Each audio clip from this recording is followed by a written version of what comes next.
to episode 47 of Gar Borras' Time Machine. Gar, this is going to be a real fun episode. We've been talking about doing this for a while. Today, we're going to be talking all about Saturday Night Live. But in order to tell the complete story, Gar, we got to, like in some of our past episodes, we're going to break it into three parts. Part one today that we're doing is kind of on the history of Saturday Night Live. And in part two, we're going to discuss some of the breakout stars that Saturday Night Live have had over the years. And then we're going to get into the musical guest in part three, because that was also a big part of why people turned into the show. And, you know, recently, I mean, this is one of the longest running TV shows ever. I mean, they recently, in 2023, wrapped up their 48th season. So way to go, Saturday Night Live, I guess we should say.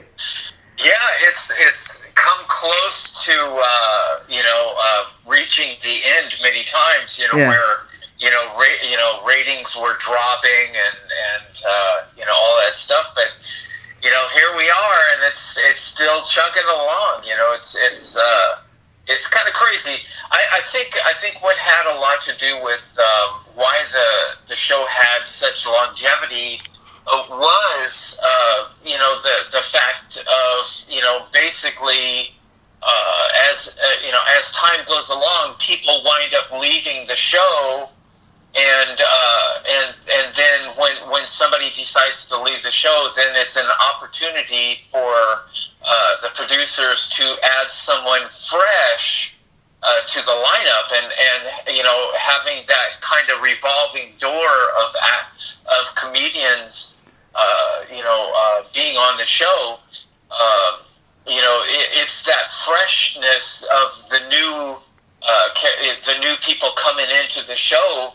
I think that has a lot to do with the longevity of the show. And I think that was something that accidentally happened. I don't think they even that's something they even seen like when they premiered the show or when they first created it. It's something that just kind of organically happened, like very much when we do these episodes of the Time Machine. Things sometimes kind of just come out in the episode that we didn't even initially discuss or plan. And Gar, today just now before we started recording the episode for today, you and I were talking about the fact that we're much more of a fan of the show like from back in the 70s and 80s. That was kind of for a lot of people, maybe it's partly in our case because of our age, but that was kind of the prime time for the show. And I think a lot of that has to do with the fact back then the producers and people behind Saturday Night Live, they weren't really afraid to take a chance. They were more open, where a lot of times these days you kind of know the people behind the show, what their political beliefs are. They kind of put a lot of that into the show. It's kind of bent one way. A lot of times you watch something and it's more about virtue signaling even than trying to get people to laugh. And I think kind of that's where I am with the show, Well, you really, there I go doing that Jimmy. You're getting into it, man. Yes, I'm getting into the show already. Yeah. But the show back in the 70s was when it was being established. Yeah. And the talent that they wound up choosing, the Lorraine Newmans, the Gilda Radners, the Chevy Chase, the Bill Murray, the Dan Aykroyd, John Belushi, Garrett Morris. It's such they worked so good together. Yes. And the skits were so, nowadays, we look at it because the show's been on for like 50 years. Yeah. But when it was in its early years, when it was only like the first, second, or third year, the show was brand new.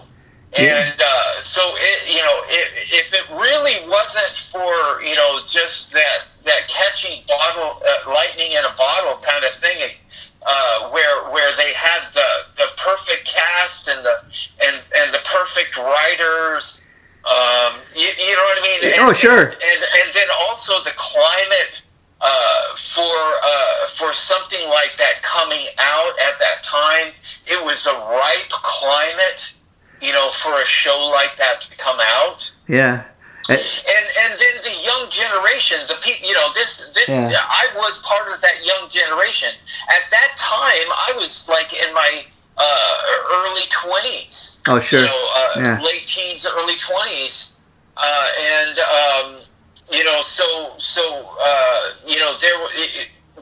The cast was really embraced by that age group. Yeah. You know what I mean? There was a serious embrace that was going on between that age group and that cast on that show, because there was a connection. You know what I mean? Yeah. Because they were doing comedy that wasn't, see, all of the comedy, you have to go back in time. All of the comedy at that time was our parents' comedy. The Mills and Berles and they were funny and everything like that, but that would, every generation has theirs. And for my generation, we embraced them. They were our comedians. In fact, it was, and and that happens even today.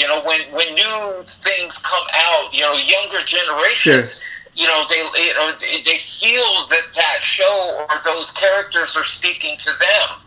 And that really was, that comedy was speaking to my generation when we were really, really super young. Yeah, and Saturday Night Live too. It definitely wasn't the first show to have an ensemble cast, but I think it was the first show where people kind of became aware of what that was. I mean, because you even go back to shows like All in the Family, they had an ensemble cast, but I don't think they knew they didn't call it that. They didn't really know that. All these years later, All in the Family, it's starring Carol Connor and co-starring Rob Reiner and all this. People had kind of certain billings, but this was the first kind of show where you really see an ensemble cast and how important these type of comedians could feed off of one another.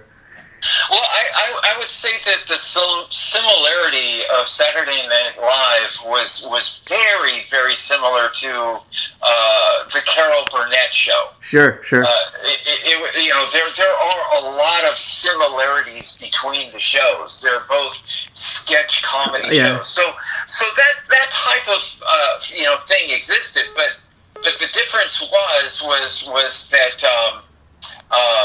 there was a lot more improvisation that was going on with Saturday Night Live. It was a combination of the writers and the improvisation. Yeah. And that's the big thing that really kind of separated Saturday Night Live from other sketch comedy type of shows and stuff. Yeah. But it's so weird. I'm sure you came across it too when you were looking up information about just to make sure that we're ready. We got our facts straight and stuff like that. That Saturday Night Live was actually created by a request from Johnny Carson. Yes. I couldn't believe that. Yeah. He wanted more time off. He wanted to be able to take the weekends off, and that opened the weekends up. And NBC actually recognized it as possibly even a threat of him jumping to another network. Wow. Yeah. It was a little bit more of a demand and less of a request. But again, Johnny Carson was one of few people. Having that opened up, yeah. That's when NBC decided to put together a show, and then the first hire was hiring Lorne Michaels, who is the guy. The brains. He's the guy behind the show. He's in fact, we'll get into it a little later, but 5 years after the show had been on the air initially, he had left the show to go seek out other opportunities, and that was one of the first times in the show's history where it drastically, the ratings started to go down, the show started to fail, so much to the fact that, hey, we need to bring back Lorne Michaels, and he eventually has been back ever since. So the thing is, the show didn't work without him so well, and I'm sure of the fact that he's been there all these years, and in order to come back, he must probably got a pretty good offer to come back, So I'm sure it was a great offer. Yeah. But the thing is from the 70s, because that's it's. I have to be honest with you about this. When the show first came out back in 1975, I was not paying attention to it. I was passing it up. Sure. And I remember I would be flipping the channels, and then I would see the Saturday Night Live band playing the music at the beginning of the show, and I would just pass it. Just not even give it a chance. I never gave it a chance. And I don't remember how it was that I wound up discovering it, watching an episode. Who knows? It was, back in the mid-70s. Yeah. I might have been, partying at somebody's house, and it came on, and I wound up watching it with them and go, hey, this is pretty good. And then again, Gar, there's so many episodes from the 70s that, to me, and to everyone else that is from that age group, they're iconic scenes. Sure. And by today's standards, they're kind of forgotten. There's Steve Martin was a guest host on the show a lot back in the 70s. He was a real popular comedian at the earliest stages of his career. Basically, nobody even knew who Steve Martin was until he started, doing guest host appearances on Saturday Night Live. That's where his career actually exploded into him doing, stand-up comedy in big halls. In fact, but he did King Tut on Saturday Night Live, and I remember going to school and everybody doing King Tut. Yeah. School. You know what I mean? With your arms. Like you're an Egyptian. Yeah. And I just remember that. It just, when you did something right, when you go to school, the show did something right. When you go to school the next day and everybody is mimicking what they saw on the show. Oh, sure. And that's just one episode that's completely forgotten. And Gar, completely forgotten. While we're on the subject of Steve Martin, another famous episode he has, and a lot of his stuff, I urge people to do like I did. You can go on YouTube. You bring up my favorite one. Are you gonna? Wild and Crazy Guy. Yes. Yeah. Oh my God, that was so funny. It was so funny. They're wild and crazy guys from Czechoslovakia. Yeah. And oh my God, it was so funny. It was because it's comedy based in truth. Yeah. You know what I mean? Because everything that they did in that skit was actually true. Yeah. About there are people that really think of themselves that way, that they are so cool.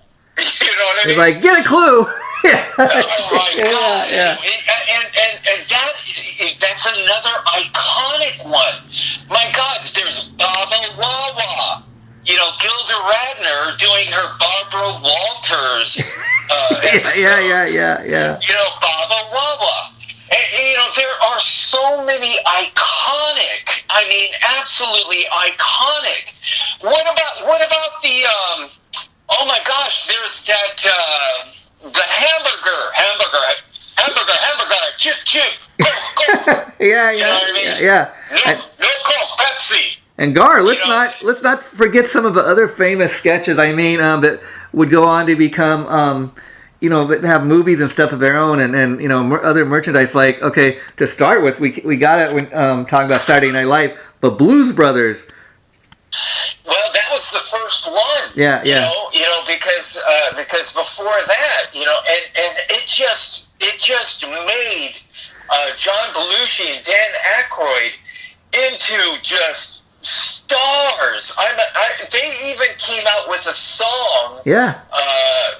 That was played on the radio, and something. I don't remember something about a biscuit or in this. Yeah. Anyways, it was a hilarious song, and it was being played on the radio at the time. So it wasn't just a popular skit. It had, and it became a movie, and it actually became a popular song that was being played on the radio. Oh, Gar, way more than that. Everybody just knows the Blues Brothers. They don't know how huge it exploded at the time. Much more than that, Gar, because much more than having one song. I mean, you can go on Amazon and do a search on the Blues Brothers or even YouTube. They've got a ton of albums, and it's a mixture of comedy and song, which is what I really dug about that, because you're mixing two things I really love, comedy and, in this case, blues music. But, I mean, it just worked, and it became so popular that it went way beyond Saturday Night Live, and it went way beyond just a movie and several albums. They became a touring act. Of course, John Belushi died horribly young, but they've continued it with other guys, and they're still out there touring. Is not as huge as it once was, of course, but it's still a thing from, the mid-1970s, and that's pretty cool. And then they also got, we talk about the Coneheads. That's another famous one. The Coneheads, they made a movie out of that. Yeah. And the movie was actually very popular back in the 80s. Yeah, and it gave some of these actors like their careers and an extra kind of thing outside of Saturday Night Live, or a thing to launch their career with. Of course, another one would be, Mike Myers and Dana Carvey from Wayne's World. Yeah, for me, it's all, for me, I just prepared all of my stuff for this one from the 70s. I'm with you. And here is another one that was huge. Oh my God, it was so popular. I would go to school the next day and everybody's talking. Yeah. The Mr. Bill Show. Yeah. I remember that. Oh my God, that was so popular back in the day, back in the 70s, and all the trials and tribulations that Mr. Bill would go through, and he's a clay, and Mr. Hand, and it was just, completely forgotten by today's standards and everything. Nobody even knows who Mr. Bill is. But back in the day when they introduced Mr. Bill, oh my God, it was so popular. Yeah, and that's the thing, is like with a lot of this stuff, like we're talking about the Coneheads and the Blues Brothers and all this, it became so popular that, I mean, what initially started out as maybe one sketch, they would return as the Blues Brothers. They would return as the Coneheads. They'd have several sketches of these different things that became a normal routine, like with Saturday Night Live. Yes. Everything that became popular would return, just like the Mr. Bill. Yeah. There was another one in the earliest years. There was one that was really super popular. It was called Land Shark.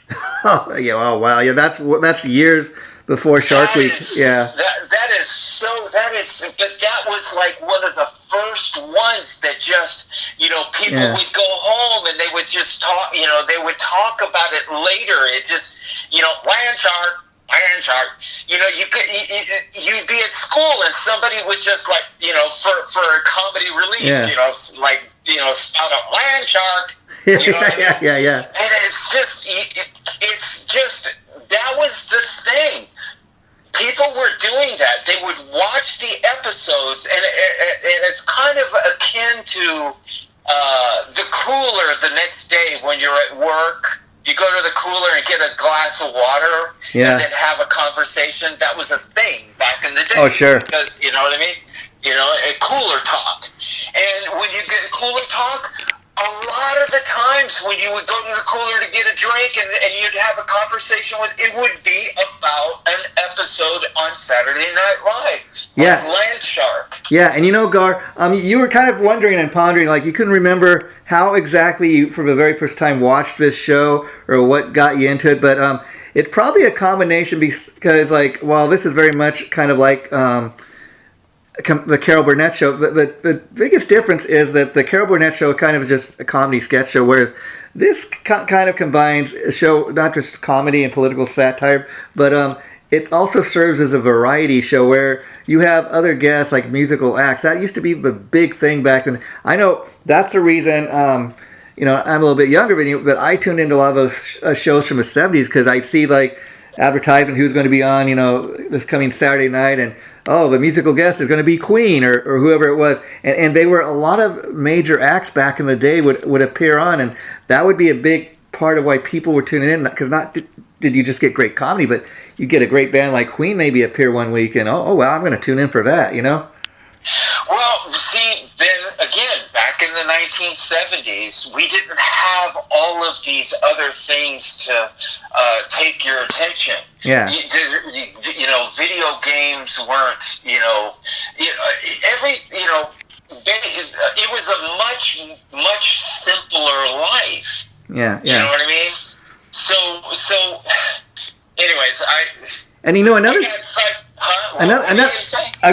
thing I came across that Saturday Night Live has always been great at is like, you know, the original Star Trek, you know, that was still very popular back in the 70s, and I came across a sketch of them kind of portraying, you know, Captain Kirk and Mr. Spock and Dr. McCoy, and it's like, so they even like kind of do these sketches on popular TV shows and things like that, or whatever was popular at the time, and like, you know that you've kind of made it if they're doing a sketch on you in Saturday Night Live.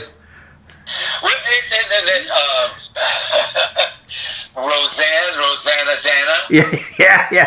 Oh my God, I mean, if I had a nickel for everybody that, you know, would repeat her lines, mm-hmm. you know, because she just, you know, the thing was, it was what she would actually say that was completely and totally bizarre. Yeah. It's like, what is she? You know what I mean? Yeah. What in the world? You know what I mean? Yeah. That she was so funny. And you know, that lineup, you know, Bill Murray, the lounge singer, singing, you know, there are times even today that, joking around, I will do the Bill Murray lounge singer singing, you know, Star Wars. Wow. Yeah. Wow. And so just so people kind of have an idea again, Gar, what the time frame we're talking here, it says Saturday Night Live premiered on October 11th, 1975, and the premiere episode was hosted by none other than the late great comedian George Carlin. The show was originally called NBC Saturday Night. So again, he was a pretty controversial comedian back in his day, throughout his entire career, but he remained very popular up until, you know, a time he died. So just think that was the first kind of guest host they ever had, you know, at the very first show. Wouldn't you say that's perfection? Yeah, I'd say it's perfection, because all these years later, he went on to have the kind of career he had, and to think that's the guy they had. See, I think that's the biggest difference from Saturday Night Live of the 1970s to today. Back when it was premiered in 1975, they were more about making people laugh than worrying about what politically was going on in the world, or about virtue signaling. It was about, they didn't care who they made laugh. They just wanted whoever tuned into the show to laugh. And it's very different if you watch it now. Well, when my generation, you know, was around and they launched the show, you know, there was such an attachment of my generation to the popular musicians of the time. Yeah. And that combination of doing the sketch comedy and mixing it with the music was like a 1-2 punch where you couldn't lose with my generation, because, you know, who doesn't like to laugh? Yeah. And of my generation, who doesn't absolutely love music? Yeah. You know, that's going back to what I was saying before. It was a simpler time because there wasn't all this other stuff to take your attention away. Yeah. It was you know, it was a much simpler time, and you know, they were combining comedy with music, and and because nowadays there's all this other stuff to take your attention away from music, so music doesn't quite have that passion attachment like it used to. It's become kind of diluted. It's become it really has, because it's just a societal shift. And that's what we talk about. Shift. You can't stop these changes from happening. They're just going to happen. I mean, But back then, we were so attached to musical artists that you were glued.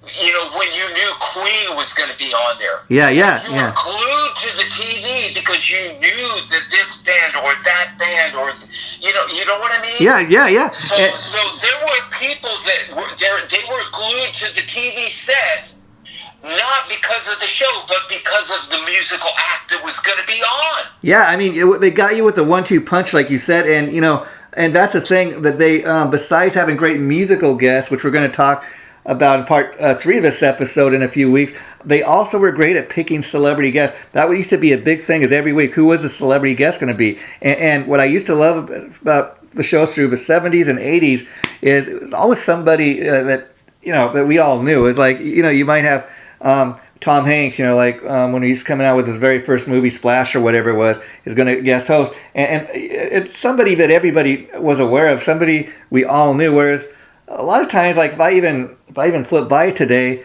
they have some alleged celebrity guests that I've never even heard of, like a YouTube star and stuff. And that's the thing. It's like, why do you get celebrity guests and more people? That's just me. But I think that's another one of the biggest differences for me. Well, what's happening is we're getting older, Jason. Yeah, that's true. Yeah. And everything that we liked and we were personally attached to is getting old and dusty now. Yeah. And new generations are having their new whatever they're into, jealousing to popularity.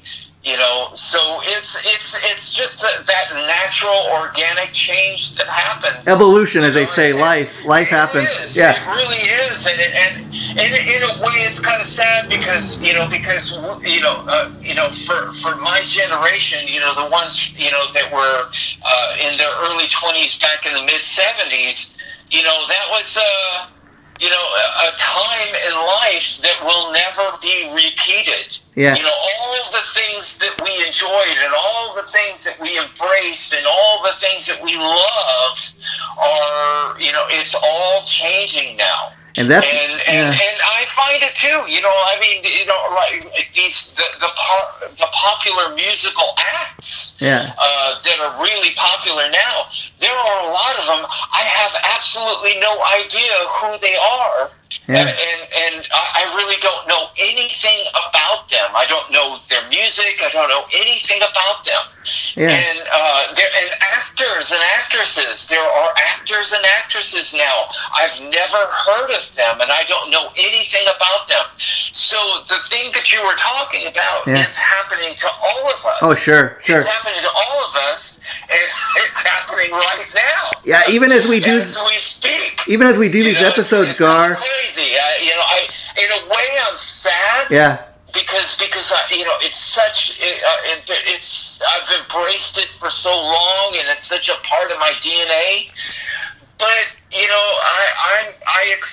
I'm one of those people that accepts the changes. Yeah, I guess. Trying to stop these changes from happening is like trying to hold the ocean back with your arms and legs. You're just not going to do it. I guess part of it too is, like you're saying. Let's be honest. It's a sign that we're getting older. And I mean, like when we do these episodes of A Time Machine, we look back on stuff like the Tonight Show, and we find out that there's been a total of 6 hosts, and then from time to time I catch myself, they'll run a rerun of an old episode of The Tonight Show with Johnny Carson, and it's a great way to look back at that time in your life, but then you also watch, like, look some of the guests that they had on. Oh, he's dead, she's dead. It's like this person isn't around any longer, but it's kind of a great way to relive your youth or the prime time of your life, I guess. Well, the reason why I really enjoy this show is because I just love to reminisce, Yeah. and I love history, and I love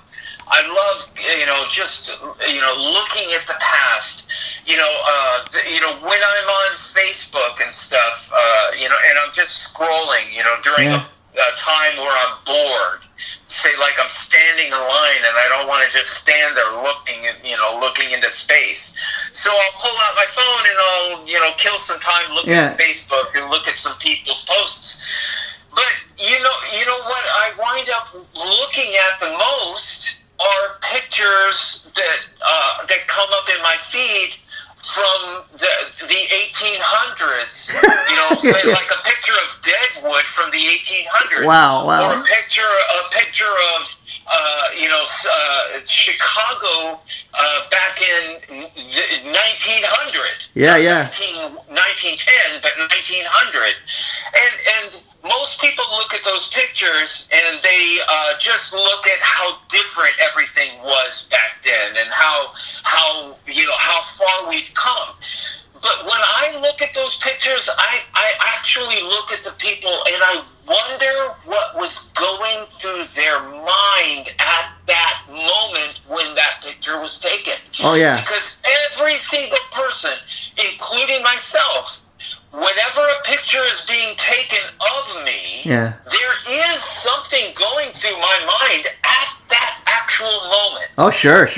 And then it's fun to look back at those pictures, yeah. For me, when I look at those old pictures from the past of all of these different times, even, going in pictures from the 50s or the 40s or the 20s or, the 1800s, when pictures were brand new. That's what I always do. I always I wonder what was going through their mind at that particular moment. And we've experienced that doing these episodes over the last 3 years because oftentimes, we'll be talking about a movie, like even go back to the first episode we did on Dracula. Okay, that was that was just when they first started having what's called talkie pictures, where it had very little dialogue, but it had dialogue where there were pictures a few years before, but they were silent pictures, just a bunch of stuff to watch, and maybe they have like writing on the screen, but you go back and you're like, oh, I can't even believe they used to have pictures that didn't have any talking. But like we say so many times, the world existed between us. And another thing we talk a lot about, Gar, is branding. And this, even with your band, Appetite for Destruction, this is something that you're very great at. And we were talking about this when we did the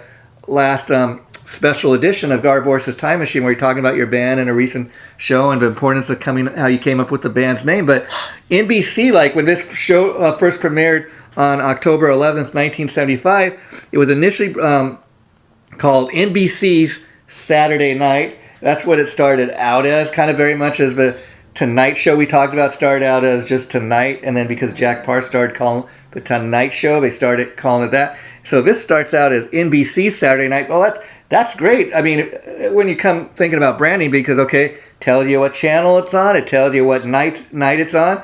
I mean, the only thing missing maybe is what time it's on. When they actually added the live to the name was when I actually discovered it, because I was not aware of the show when it was just Saturday night. But I kind of wondered, did they actually envision it being Saturday Night Live? And because Howard Cosell had that show already going at the same time called Saturday Night Live with Howard Cosell. Yeah. I just kind of wondered, did they, when Howard Cosell's show was canceled and now they could use the live, they jumped on it.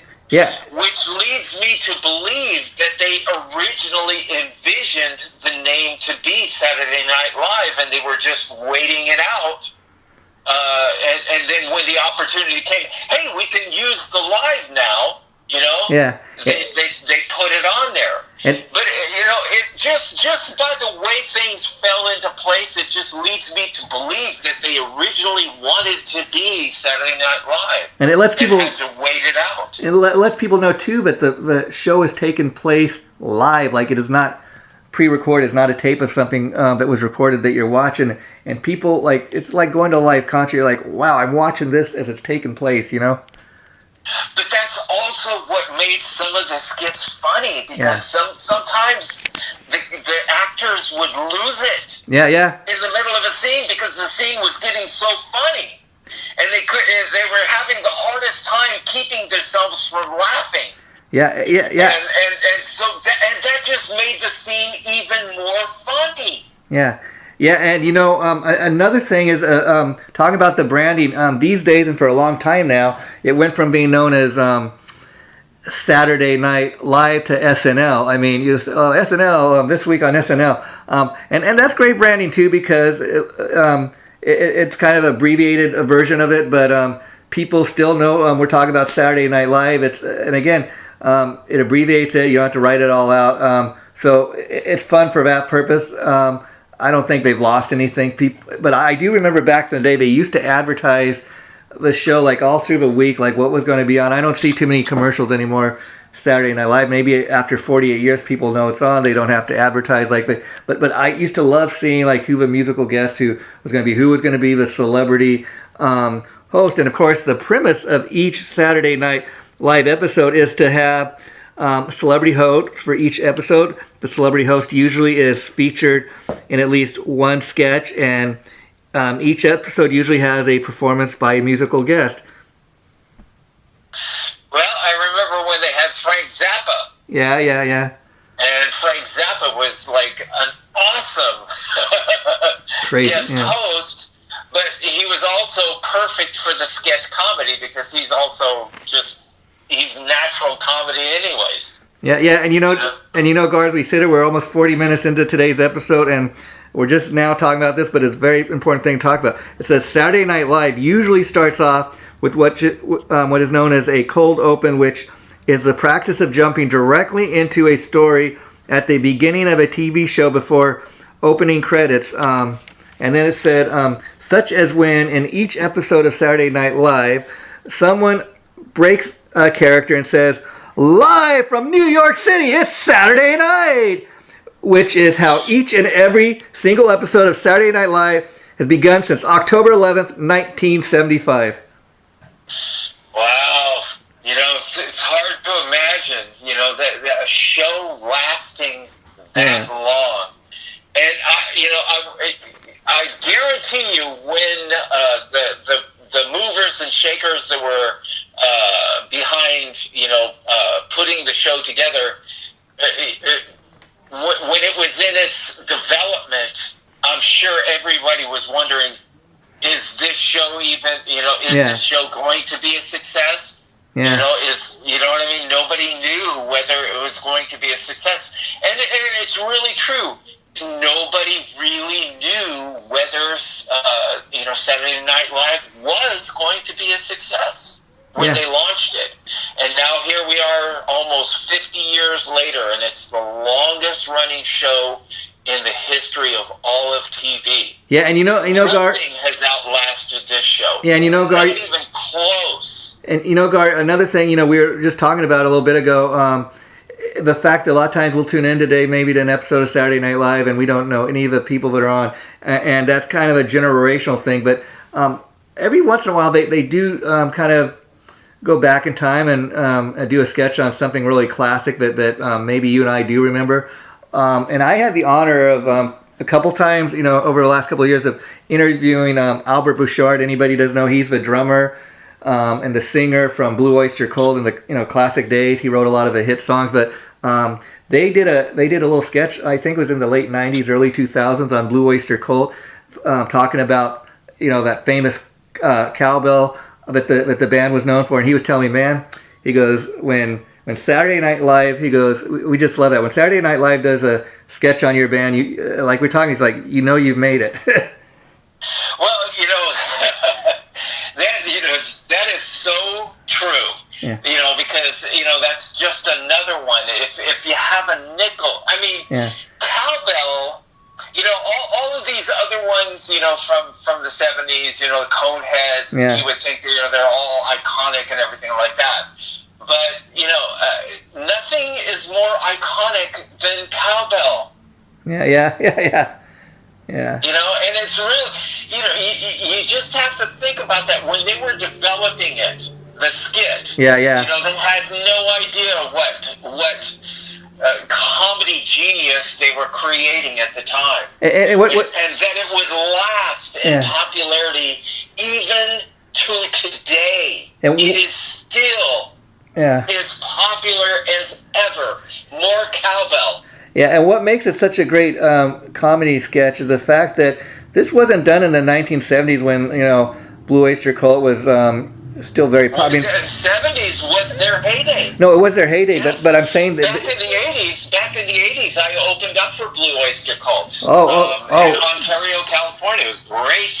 We'll have to do a separate episode on that, but what I'm talking about, yeah, you're right. Like the 70s was their heyday, but what I'm talking about when they did the sketch was like in the late 90s, early 2000s. So of course Blue Oyster Cult's still touring around today, but what I'm saying, it wasn't during the band's heyday when they were the most popular, but they were still very much a touring act like they are today. So that was kind of interesting. They chose to do this even during when the band wasn't like at the most popular of their career, and that's kind of interesting but it had that kind of response because who isn't a Blue Oyster Cult fan? It's into like hard rock or metal. Oh man, back in the 70s, they were huge. Oh yeah, I mean, Don't Fear the Reaper, all those great songs. Well, and the musical guests, were heavily used in the commercials. Yeah. And the focus when they used to do, commercials for Saturday Night Live to get you to watch the show, really, in the forefront was the musical guest, and secondary was the actual comedy. That's how they bait you. The show. That's how they bait you to tune in. Like I said, especially have a band like Queen, Elvis Costello. I mean, these are all acts people had heard of. So, oh yeah, okay, I'm going to tune in to watch, Elvis Costello or whoever's going to be the musical guest. And back in the 70s, that's the way it was. It was all like major acts. Yeah. David Bowie. Elvis Costello. Yeah. It was all major acts. But eventually, later on in the years, it became more of a launching pad for musical acts. Yeah. Where the musical act would be on the show, but you wouldn't know who the musical act was. You know what I mean? Yeah. And it just Saturday Night Live started doing that, and I don't know. I think it to me it was a better combination of utilizing the show with major acts. Yeah, I think they should go back to that. But maybe it's a money thing. Who knows? And I was also reading. It probably is because it's a lot cheaper to go, with an act that you're launching, rather than having to spend like the big bucks for a major act. Yeah. But the bottom line is the ratings. Yeah, and it says, I was reading that since the show's 1975 debut, Gar, SNL was filmed at NBC headquarters at 30 Rockefeller Plaza, aired, get this, 948 episodes to date, and just wrapped up the show's 48th season on April 15th, 2023.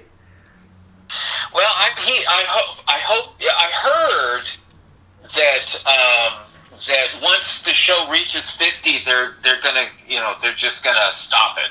Makes sense. But that's hearsay. I don't know if that's true. But it would.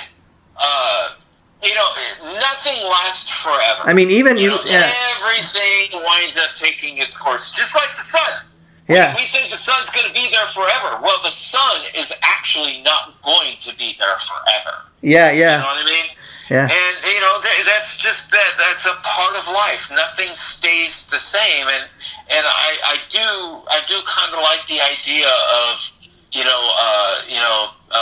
lowering the curtain, on the 50th year. And giving and seeing what comes next, that is going to be very interesting if that is indeed the case. And you look at stuff like everything from like stuff we used to watch back, American Bandstand, Solid Gold, Soul Train. These are shows that were on for years, but like everything, like you said, everything eventually run its course. Even something like American Bandstand, that was popular when my mom and dad were kids, and it lasted till like 1986 or something like that. And so everything eventually runs its course. Yeah, and going out at 50 would allow them to go out the way they want. Yeah. Rather than going out as well, your ratings have gotten so bad that you just kind of like, get swept under the carpet. And I will say, I mean? Gar, that of a show like this, it's probably the longest running one. I mean, they've had other things come along like In Living Color, Mad TV, that they tried to copy Saturday Night's Live's kind of what they were doing, but they were never successful. And Saturday Night Live, I will say, kind of set the standard for whatever is to come next. Well,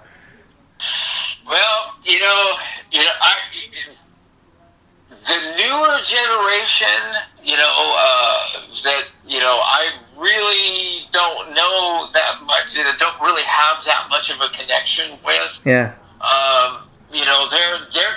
They're gonna have their things that they're going to be passionate about. Yeah. They're gonna have their things that they're gonna latch onto, just like I had during my time.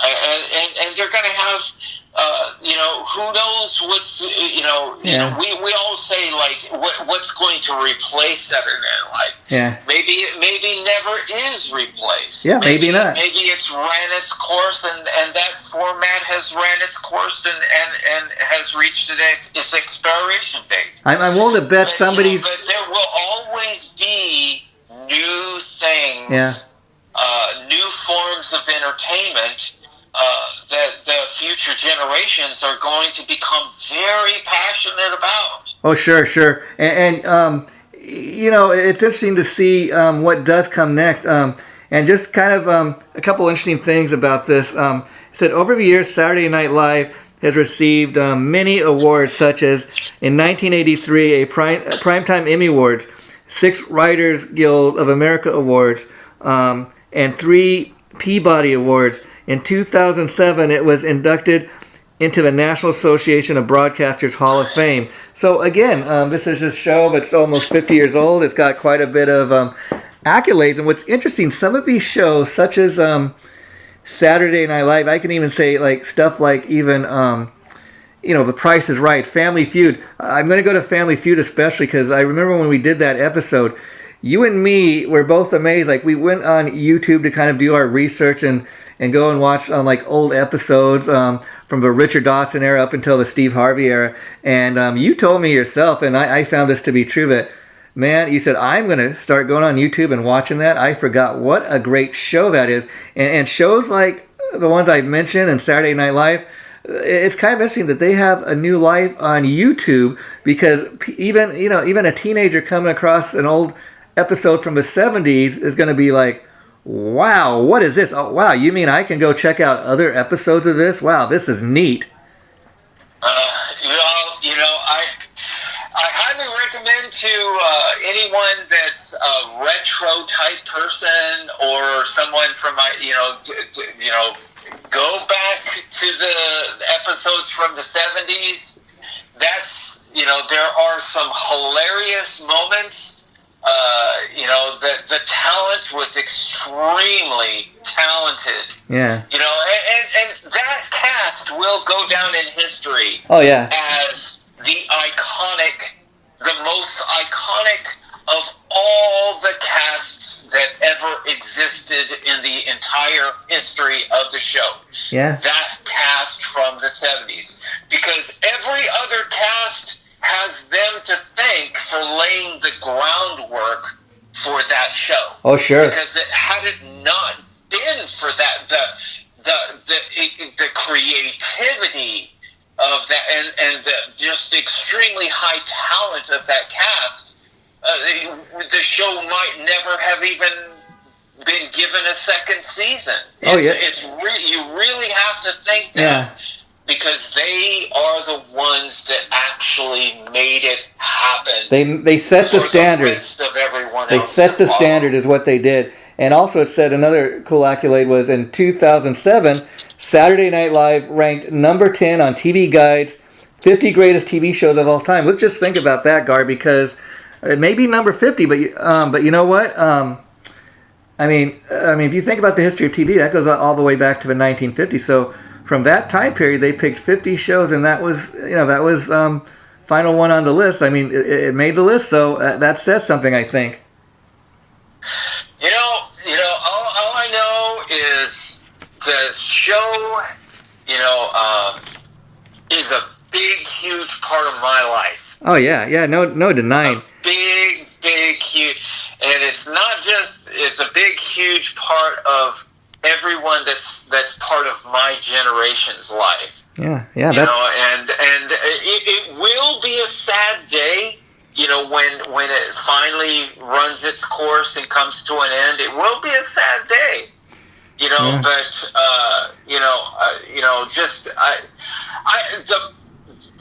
the purpose of the time machine is to get people to rediscover things, to get people to to remember, old good memories, and to, maybe learn some things that you didn't know. Yeah, and I gotta confess, for me, that the 1970s cast was just prime time, baby. Prime time, baby. I mean, the thing with that, Gar, is like you're saying. I must confess, oftentimes, I will be reading something online, and that was the case for today's episode. I came across something on Saturday Night Live, and I'm like, the more I think about that, man, I remember how great it was back in the 70s, and this deserves to be talked about. And as we do these episodes and we do the research, I'm like, not only do I have great flashbacks from that time in my life, but I'm like, wow, I forgot about that, or I learned something new. I didn't even know this, and that's really the whole reason we do this. Well, the show has launched so many things, huge careers. Yeah. All of the people that went on. There's the Steve Martins. And all. When he was. It's so hard because he's such an iconic comedian. Today. Yeah. But there was a time that that people didn't know who Steve Martin was, and there was a time that he was sadly very funny, but had not quite been established as the huge entity that he had become. And that was during the Saturday Night Live time period when he was doing guest hosting on the show.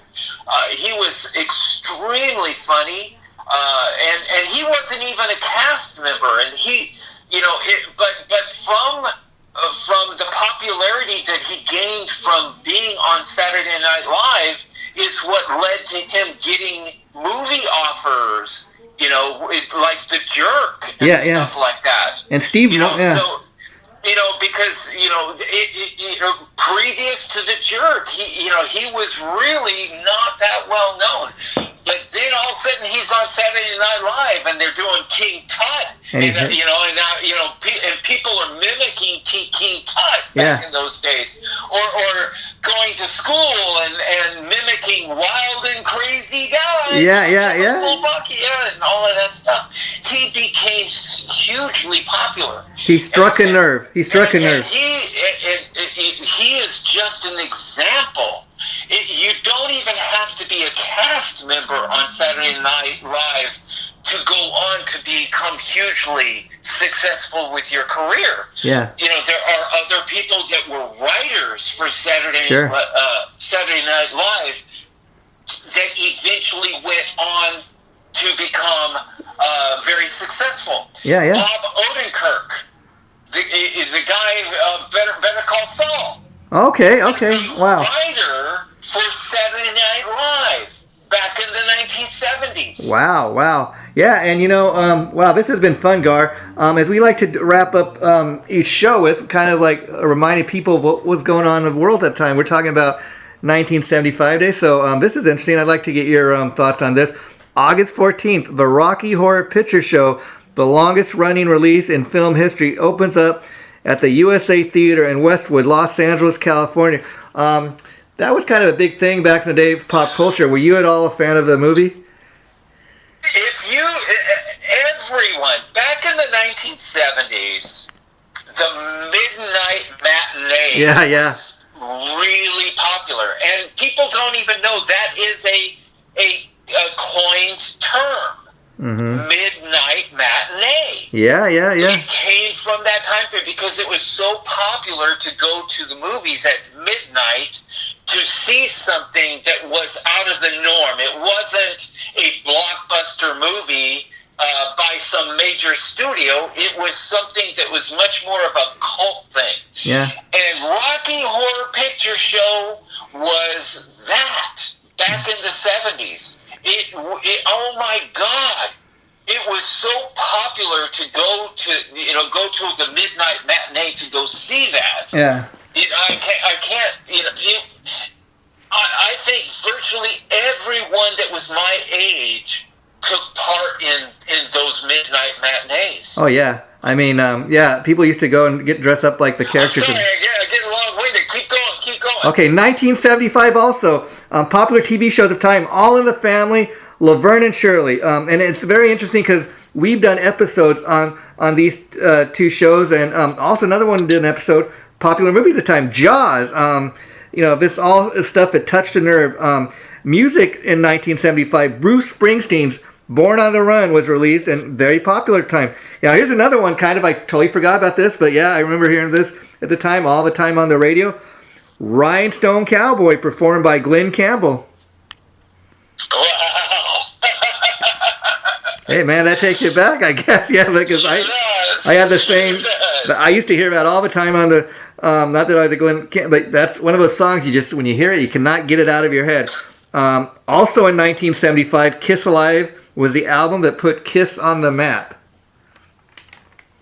Wow, it was. Yeah, it literally was. And let me ask you a real quick question, because you've kind of shared this with me before, that you were sharing with me. A lot of people are like a fan of Kiss from back in the 70s, when they were wearing the makeup and stuff.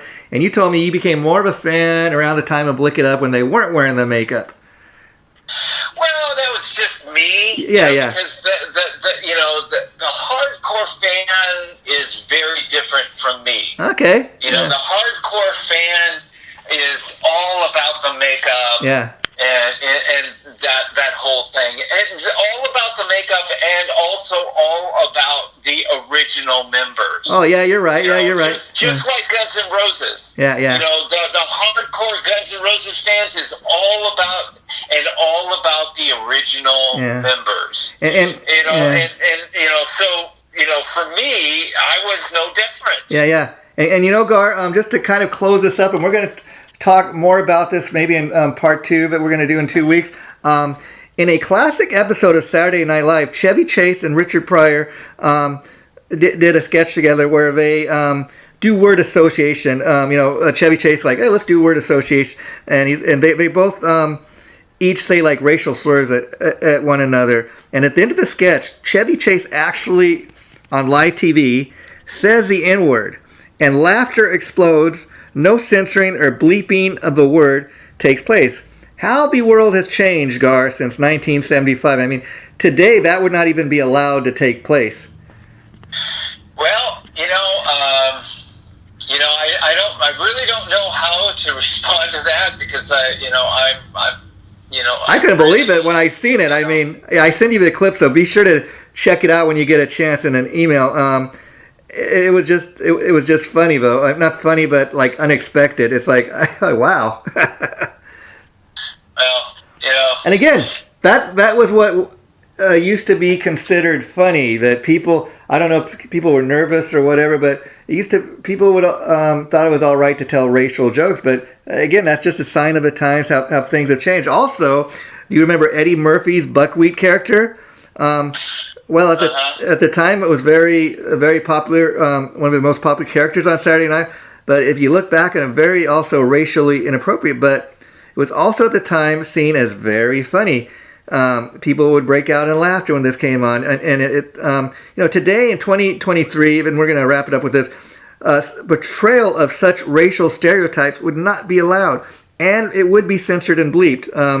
Join us 2 weeks from now, folks, when Gar and I will be doing this again, part 2 of our Saturday Night Live episode, where we'll be talking about the breakout stars of Saturday Night Live. Now, we kind of touched a little on that in today's episode in kind of an introduction, but we're really going to get into it next time.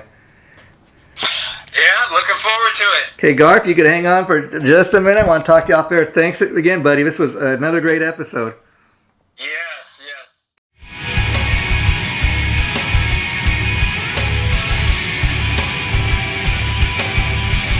Chaotic Riffs Magazine.